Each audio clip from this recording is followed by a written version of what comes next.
আমি আজকে আপনাদের ডাকে সাড়া দিয়ে হাতীবান্ধা পাটগ্রাম উপজেলার প্রতিটি মানুষের পাশে দাঁড়ানোর জন্য হাতীবান্ধা পাটগ্রাম উপজেলার ৫ লক্ষাধিক জনগণের জন্য স্বতন্ত্র প্রার্থী হিসেবে যে মনোনয়ন পত্র আমি নিয়েছিলাম, আজকে আমি সেটি দাখিল করেছি। আলহামদুলিল্লাহ, আমি আপনাদের জন্য মাঠে নেমেছি। আমি আপনাদের সবার দোয়া এবং সহযোগিতা চাই।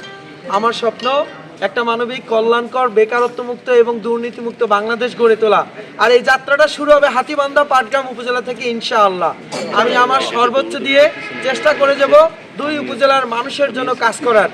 আমার যে রাজনৈতিক ভাইয়েরা আছেন তাদের প্রতি এবং তাদের যারা কর্মী সমর্থক আছেন, আমার কর্মী সমর্থক আছেন এবং দুই উপজেলার ৫ লক্ষাধিক জনগণের জন্য দুইটি বার্তা দিতে চাই। প্রথম বার্তা আমি দিতে চাই, আমার যে স্বপ্ন একটি দুর্নীতিমুক্ত বাংলাদেশ গড়ার, সেই বাংলাদেশ গড়ার জন্য আমি মাঠে নেমেছি। ইনশাআল্লাহ জনগণের জন্য বরাদ্দকৃত প্রতিটি টাকার হিসাব আমি প্রতিটা ইউনিয়নের সবথেকে বড় হাট বাজারে একটি করে ৫৫ ইঞ্চির স্মার্ট টিভি লাগিয়ে উন্মুক্ত করে দিব।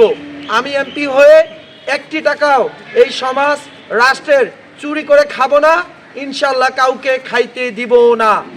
এক দফা এক প্রতিশ্রুতি, দুই উপজেলার প্রতিটি মানুষের জন্য, দুই উপজেলার সকল রাজনৈতিক ব্যক্তিবর্গের জন্য এবং আমার সকল সম্মানিত প্রার্থী ভাইদের জন্য। এবং আমি ২ নম্বর যে বিষয়টা বলবো, আমি হাতীবান্ধা পাটগ্রাম উপজেলার প্রতিটা মানুষের জন্য কাজ করতে চাই, তাই মাঠে নেমেছি। কোনো প্রতিহিংসার রাজনীতি নয়। হাতীবান্ধা পাটগ্রাম দেশের আরও ৩৪৯টি আসনের জন্য একটি উদাহরণ হয়ে থাক, আমি এই স্বপ্ন নিয়ে মাঠে নেমেছি।